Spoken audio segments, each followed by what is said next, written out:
Накануне годовщины авиакатастрофы над Синайским полуостровом в Шарм-эль-Шейхе почтили память погибших траурным шествием. Люди несли бело-сине-красные флаги, свечи и цветы. Самолет российской авиакомпании «Когалым Авиа», летавший под брендом «Метроджет», разбился 31 октября 2015 года. На борту было 224 человека, из них 25 детей и 7 членов экипажа. Чартерный рейс направлялся из курортного города Шарм-эль-Шейх в Санкт-Петербург. На 24-й минуте полета на высоте 9400 метров он исчез с радаров.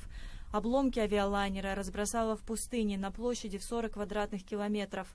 Ответственность за произошедшее взяла на себя экстремистская группировка «Исламское государство». Она запрещена в ряде стран, включая Россию. В траурной акции на площади Мира в Шарм-эль-Шейхе участие принял министр гражданской авиации Египта Шариф Фатхи.